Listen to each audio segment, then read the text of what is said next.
Naturally occurring in our oceans are microscopic algae that are essential for ocean life, providing fuel to the food web by harnessing light energy from the sun. But when supplied with excess nutrients, the concentrations can become uncontrolled and unwanted, and this is what causes red tide. This massive growth of algae can become harmful to both the environment and humans. Off the coast of Florida, red tides are naturally occurring events, usually peaking around the late summers when ocean conditions are best for algae growth, and can sometimes last up to 18 months. Although these are naturally occurring, studies suggest that the algae blooms increase in frequency due to climate change and nutrient pollution from farming and landscaping. Many different factors such as warm ocean surface temperatures, low salinity, high nutrient content, calm seas, and rain followed by sunny days during the summer months all have an effect on harmful algal blooms. They can either increase or decrease the intensity and severity of red tides. Some of these factors we will be talking about more in depth in this presentation.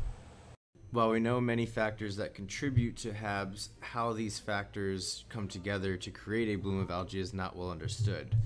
Wind and water currents must be favorable for harmful algae blooms to occur.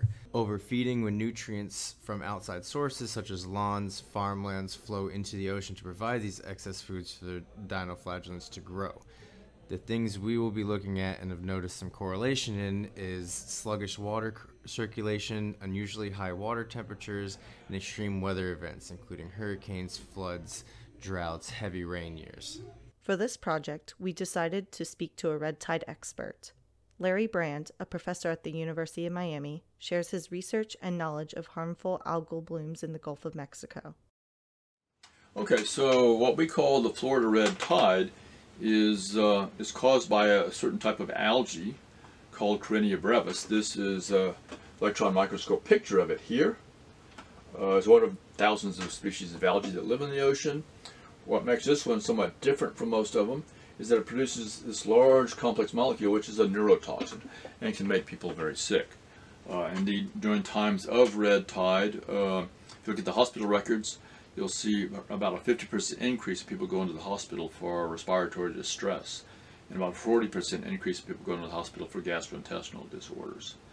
So that's a major effect of the red tide. Although on top of that, it kills large amounts of sea life. You see massive fish kills. There's a harbor packed full of dead, rotting fish. It kills manatees, dolphins, sea turtles, and so on. Well, one of the big problems with red tides is that it basically causes this huge cascade of toxic problems. During red tides, they develop a very potent neurotoxin inside of them that in the dinoflagellate itself, it's usually harmless. It usually just causes whatever predators try to eat them to get sick. The problem is that some shellfish eat the K. brevis, and that toxin stores in their fat. And as you know, like with DDT and other toxins, when it stores in fat, the animal can store up way more of the toxin and usually isn't affected by it. And then when that shellfish is eaten by its predator, that toxin is then moved on to the predator. And it just causes this big magnification of the level of toxin to the point where if a fish eats shellfish that's eaten a lot of the dinoflagellate that has the toxin, that fish will usually die. And this is what everyone focuses on, the big blooms. They're obvious. You get the massive fish kills, dolphins, manatees, and so on dying. Okay, but I would argue that below 100,000 cells per day, that's also of concern, because these are what we call sublethal concentrations. It's not enough to kill the fish, and it's not really affecting people, at least not that, nothing obvious, but those toxin is still there. It gets into the fish, and people have done studies. Here's a study by Jerome Noir. I realize you can't see those numbers, but basically here's like 30 species of fish collected in an area where there's no red tide, and just you find the toxin in them. So I think what happens is normally people, they know if there's a red tide around and they see dead fish, they know not to eat those dead fish. But if they catch a live fish, they assume, well, it must be okay if it's still alive. Well, in fact, you could very well still be getting brevetoxin in your diet. And what we've seen with dolphins, there's been dolphins out in the Gulf that have died. There's no red tide around. Yet you do the autopsy and they're packed full of brevetoxin, this neurotoxin from the red tide. I think what's happening is they're eating all these fish that have sublethal concentrations of the toxin, but over time they accumulate more and more of this toxin, the brevetoxin, till eventually it kills them. It's sort of like methylmercury. There are guidelines, things like swordfish, some of the large tunas can have high levels of methylmercury. And the idea is, there are guidelines, don't eat more than maybe one fish a month.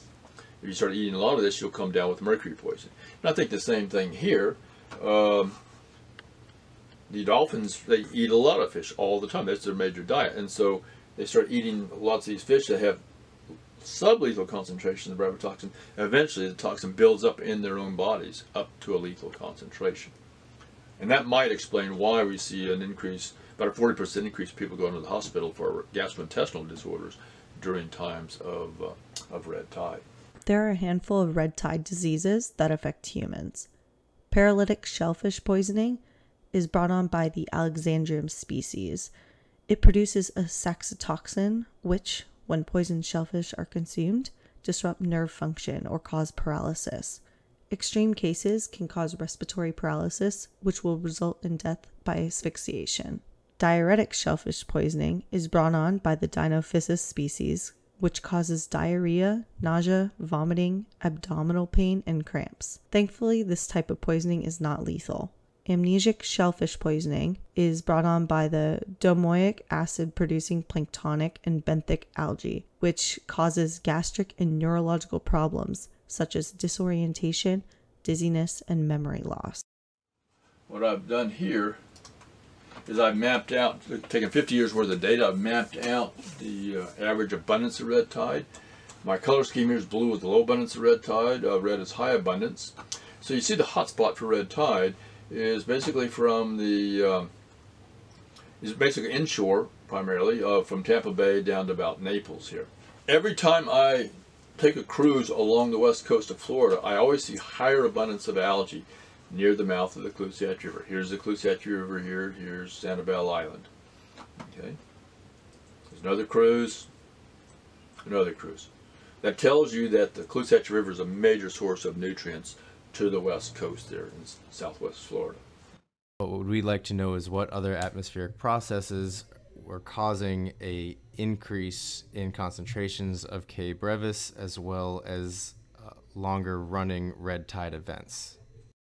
This is during the dry season, when there's very little river flow. You see low abundance of algae in Estero Bay, Pine Island Sound, and so on. And during the wet season, when you have a lot of river flow, bringing all these nutrients down, you see high abundance of algae in all these water bodies. Here I'm showing you 5 years worth of data. Just look at the top half of these graphs here. Blue is river flow, so you see wet season, dry season, wet season, dry season. And then green is the size of the algal blooms in Charlotte Harbor here, and you see the good correlation. Same thing with Pine Island Sound, Estero Bay.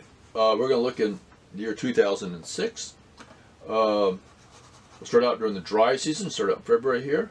Black dots means a sample was taken and there's no red tide found. The larger the red dot, the higher the abundance of red tide in that sample. And then the blue lines indicate the amount of river flow. So we're just going to go month by month here. See no red tide during the dry season. Now, at the beginning of the wet season in June, we see a little bit of red tide near the mouth of the Clusat River. And then over time, the bloom expands and the coastal currents carry it to the north there. And then eventually dwindles away. In our project, we wanted to see if we can come up with a predictive model to try and predict future red tide events. So we decided to look at several atmospheric processes to see if we could find any correlation to long-term red tide events. We mostly investigated effects of hurricanes, the NAO, and currents. From FWC, we were able to collect data of red tide events on the west coast of Florida dating back to 1947.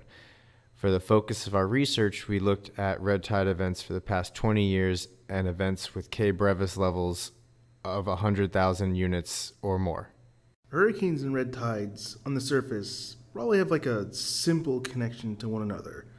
Since hurricanes dump huge amounts of rain as they move along the Atlantic coast of Florida, large quantities of rain desalinate ocean water, which can inhibit how fast HABs can grow. Contrary to this, though, all of the rain that gets dumped over land, especially over farms and cities, eventually ends up in Florida's coastal waters as runoff, picking up all sorts of pollutants and nutrients along the way.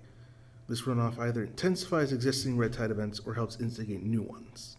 However, when looking at the Gulf Coast of Florida, this is where the relationship between hurricanes and red tides starts to get a little more interesting and a bit more vague. Hurricanes, as we all know, hurricanes aren't only just rain events, they're also wind events.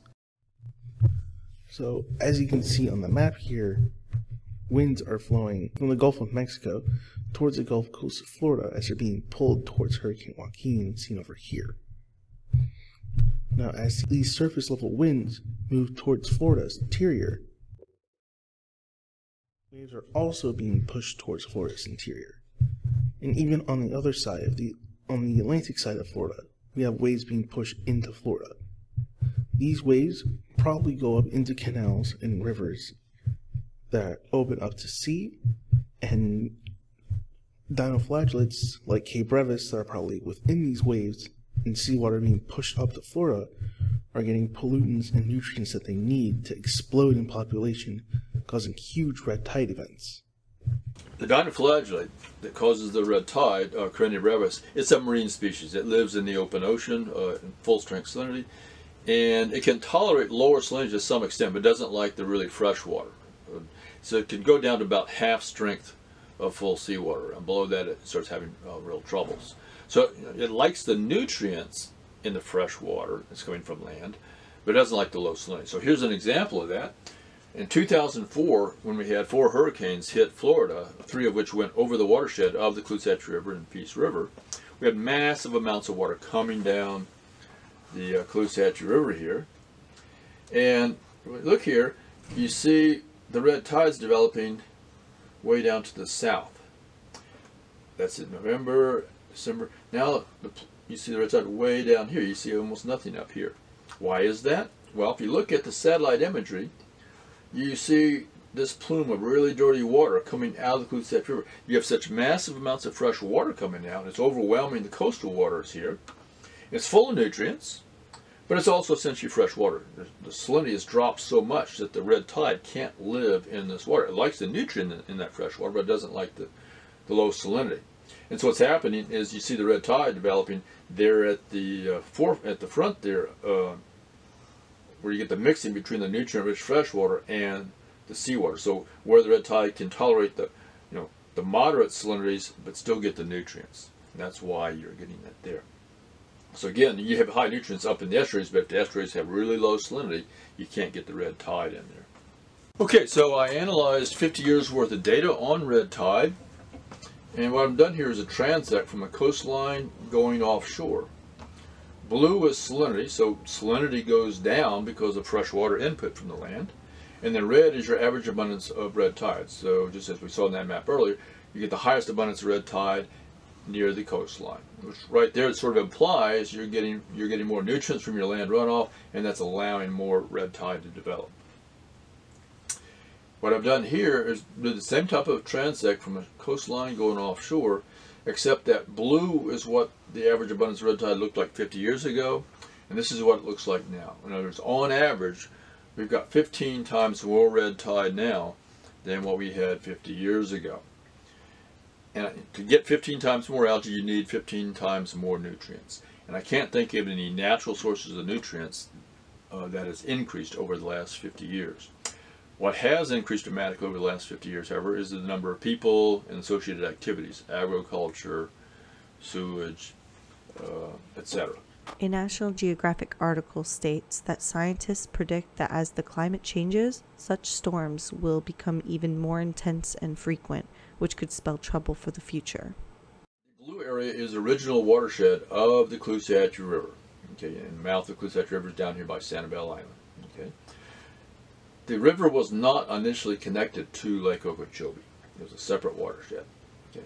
In order to drain large parts of the Everglades for agriculture, urban development, and so on, the land was drained. This red area here was drained and back pumped into Lake Okeechobee.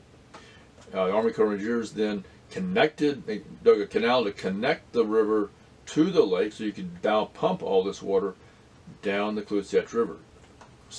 Now, because the lake is connected to the river, the northern watershed here, this is the Kissimmee River Basin, that now becomes part of the watershed. So all this water, the watershed of the Klutzach River is now 4 times larger than it used to be. On top of that, much of this area, all of this down here was Everglades. That's wetlands. Wetlands are really good at absorbing nutrients. They're a nutrient sink. Same thing, large areas of the Kissimmee River Basin were wetlands as well.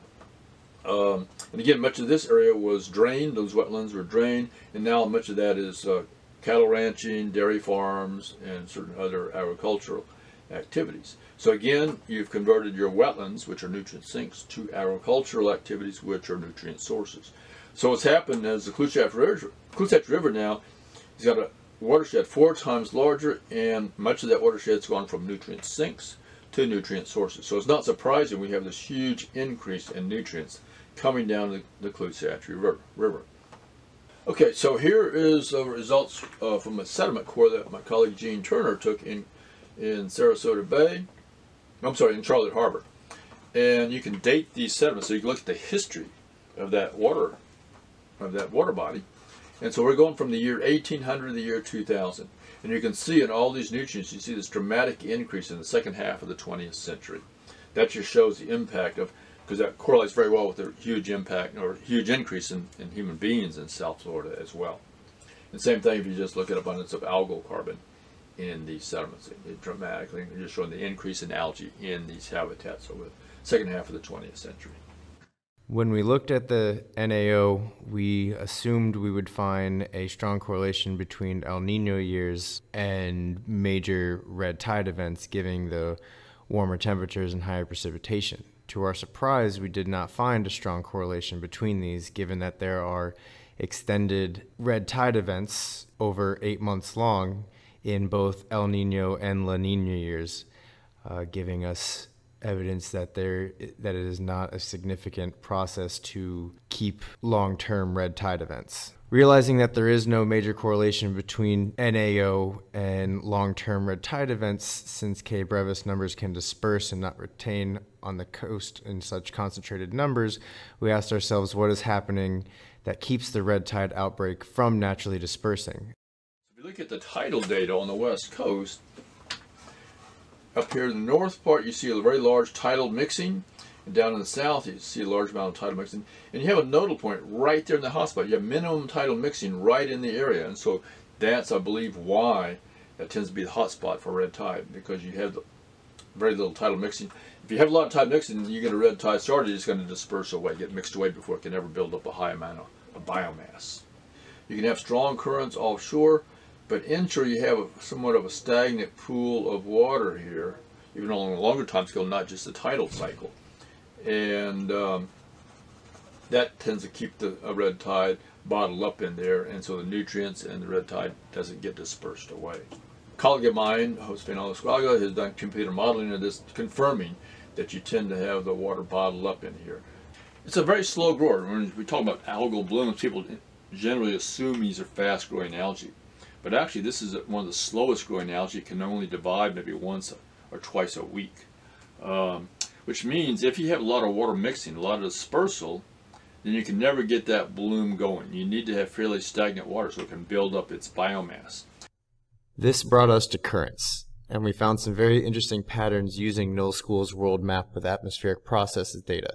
The limitations we experienced here is we could only get data on currents dating back to 2013 till now. Given that limited time frame to go by, we looked at red tide events of greater than 5 months. Our findings show that this main Gulf current, as well as wave activity, could explain what atmospheric processes are happening to keep the red tide event affecting our coast for long, extended periods of time. So what we are looking at is layers of currents and wave conditions in March 1st, 2018, during mass red tide event that lasted over a year. So what we are primarily looking at is this main Gulf Stream going through. And Our prediction is when this Gulf Stream has elongated into the Gulf, as well as certain wave conditions and patterns moving towards the coast or just staying more stagnant, would cause these long-term red tide events. Now, the reason we believe this is that while looking at other dates of past red tide events, we find a similar pattern. So looking back at 2013, there was also a red tide event that lasted more than 5 months. And we're seeing that similar elongated current into the Gulf that we did in 2018. So as we move this along, you can also see that the currents are moving more towards the coast and pooling all of that water along the west coast of Florida. And as we move this along, you see that constant pattern, and it's just elongating more into the Gulf. Now, these are the conditions we believe are keeping the red tide events there. And as the current breaks up and starts to become normal before, you can see that it's carrying that water back out into the Gulf Stream, and this is where that red tide event had subsided and the numbers went down.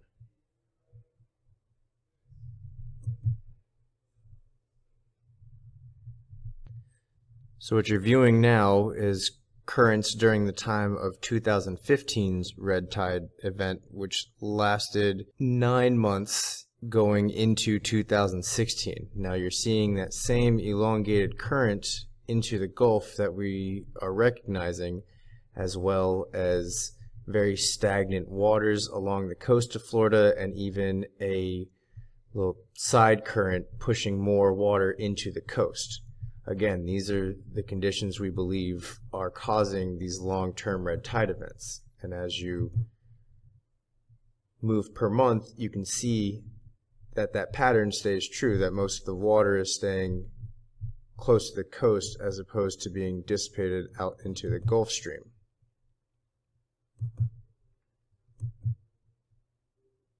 This red tide event went until April of 2016, and you can see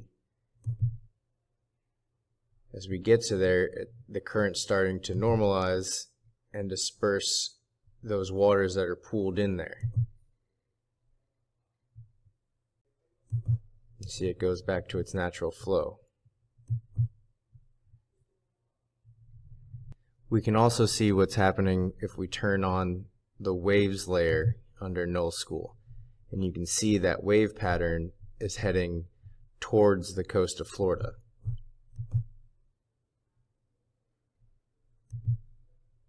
That's where we believe is pushing the K brevis amounts towards the coast as opposed to dispersing it back into the Gulf Stream, causing the long-term red tide effects. You can really see a good example of this during the peak of the red tide event in 2015. We're overlaying layers of currents and waves, and you can see the waves are moving away from the currents and more towards the coast, which would be preventing them from dispersing. The loop current has a major effect on whether or not you're going to get a red tide development. So we don't get red tide every year, and we don't have a good understanding of can we predict the red tide from one year to the next. Some years we have bad red tides, other years it's pretty mild or almost non-existent. And what we found is you can get a red tide if the loop current is in the northern position. And what the loop current is you have water, equatorial water, coming down through the Straits of Yucatan. It comes up into the Gulf of Mexico, loops around, and then goes back south of Florida, and it goes over to the east coast, becoming the Gulf Stream into the Atlantic. Okay, and when the loop current's in this northern position, it tends to help bottle up the water inshore. Whereas this loop current's constantly meandering back and forth. When the loop current is in the southern position, and rather than going way up into the Gulf and looping around, it immediately just turns right around and goes south of Florida. That tends to cause more mixing up on the continental shelf, breaks down that transport barrier, and disperses any red tide that might form. And indeed, we look at the long-term records, we never get a red tide when the loop current's in the southern position, only when it's in the northern position. So this large-scale oceanographic feature offshore plays a major role as well. So using these findings, we believe that we could potentially predict and prevent major long-term red tide events.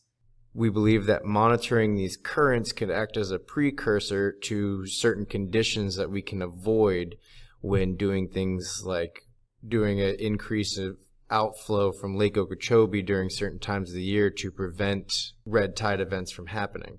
Now, if we back these models up to before the red tide events actually happen, we're looking for changes in the current to give us clues that these conditions could be happening either this year, within a few weeks, within a couple months. So we backed out of the 2013 red tide events and going to move it forward by month to see the change in this current. Starting to see that similar pattern that we've been viewing, seeing that stagnant waters around the coast. And now we're currently into when the red tide events were happening. With the 2015 outbreak that started in September, we want to back up before that to see if we'll see the similar precursors to this happening.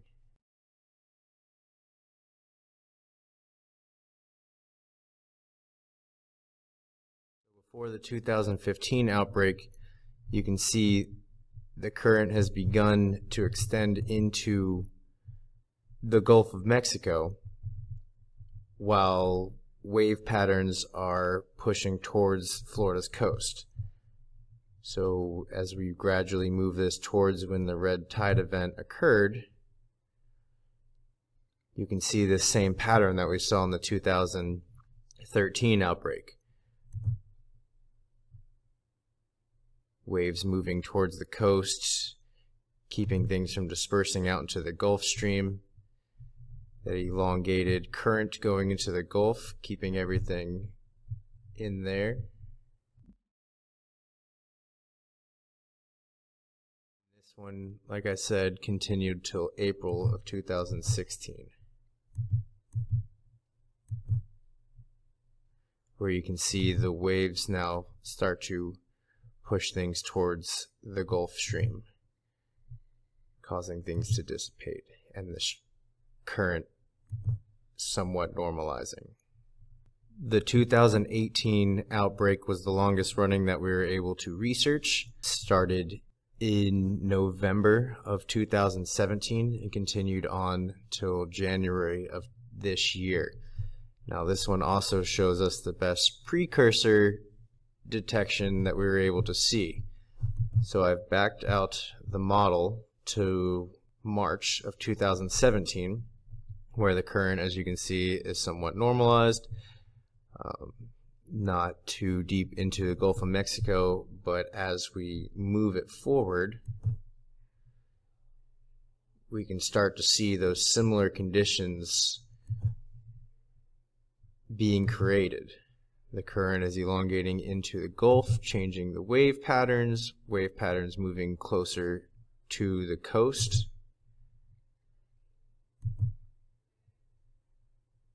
So continuing on into November of 2017, you can really see those same conditions we saw during the 2015-2013 outbreak.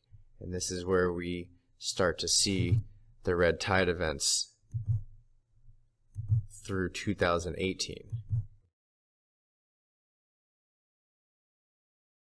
Now, with our findings, we believe that we can use this model to view certain changes in the stream that, along with other factors such as high precipitation, incoming hurricanes, El Nino, we can predict if a likelihood of long-term red tide events combining the nutrients factors, the wave patterns, and the current flow. So ideally, we could use this model to control our outflow of Lake Okeechobee and runoff problems accordingly to this current pattern. This would be able to save the state millions of dollars in not only shellfish industry, but also tourism dollars if we are able to avoid providing an influx of nutrients in the water during conditions that would be favorable for extended red tide events. If we were able to dump in a year earlier than we see the current starting to change, we might be able to avoid and deter a mass concentration of K. brevis or prevent it from staying off the coast for extended periods of time. If you look at the abundance of the maximum abundance of red tide, how dense can it get? 50 years ago it was on the order of 2.5 million cells per liter, and now it's more like 35 million cells per liter. So again, a 15-fold increase. To get 15 times more red tide, you need 15 times more nutrients. And what we're looking at here is a concentration frequency spectrum. So what we have here is what fraction of the samples on the west coast do you find no red tide at all? The blue is the data for 50 years ago, and the red is the data for now. And so 50 years ago, 70% of your samples you'd find no red tide. That has now decreased to 40%. Okay, up to about 1,000 cells per liter is what we call sort of background levels of red tide. And so again, up to about 1,000 cells per liter, blue is a fraction of the time you find those background levels, and that has decreased. Whereas above 1,000 cells per liter, now what you see, all these higher concentrations, you're more likely to find these higher concentrations, non-natural concentrations, well, I shouldn't say that, but basically higher concentrations, you're more likely to find them today than you did in the past. Now what people focus on is these samples over here, when you get over about 100,000 cells per liter. At that point, there's enough algae in the water, enough toxin, that first of all you can actually visibly see the bloom in the water. There's a discoloration of the water. Our satellites can see it, and it's at that point that you start getting fish kills, and it starts. If you're around, you start basically it's like a tear gassing. It starts irritating your eyes, nose, throat, and lungs. A recent National Geographic article states, background K. brevis concentrations usually fall below 1,000 cells per liter, yet in recent counts, many sites tip the scales at over 100 million cells per liter, says Richard Bartleston, a biologist at Sanibel Captiva Conservation Foundation, who has been monitoring the bloom's intensity. In select spots, he's seen counts up to 140 million cells per liter. The article also states, development and sugar farms south of Lake Okeechobee prevent the natural trickling and filtering of overflow through the Everglades. Instead, to prevent flooding of nearby towns, heavy rains force engineers to release polluted water into the estuaries that lead out to the sea. We can't get red tide off completely because it is a natural occurrence. I mean, we know from various records, historical records, that almost certainly we had red tide along the west coast 500 years ago. The Spanish explorers learned about this very early when they first came to Florida. I've simply argued that it's 15 times more abundant now because of all the additional nutrients. So if we want to reduce the red tide, we need to reduce the amount of nutrients, and you really have to stop those nutrients at the source. The agricultural sources of nutrients, septic tank sewage sources of nutrients, things like that. Some people talk about killing the red tide. For example, this past summer, the red tide covered perhaps 1,000 square miles. So first of all, if you were to somehow come up with a way of killing the red tide, what's the logistics and economics of covering 1,000 square miles? I mean, I just can't see that possibly working. On top of that, any toxin or whatever you use to kill the red tide, it's going to kill almost everything else in your ecosystem as well. And third, if you do kill the red tide, as long as with everything else, well, they decompose, release the nutrients. The nutrients are still there, and so toxin goes away, and you're back to nutrient-rich environment, and the red tide's going to just grow again. It's sort of like a swimming pool. If you got an algae problem, well, you chlorinate the swimming pool, kill off the algae and everything. It's a sterile swimming pool. But the nutrients are still there. As soon as you stop chlorinating the swimming pool, the algae are going to come back again. And it doesn't make any sense to keep on adding toxins to the Gulf of Mexico. It's the large area of the Gulf of Mexico, killing everything. You're not going to turn the Gulf of Mexico into this sterile pool.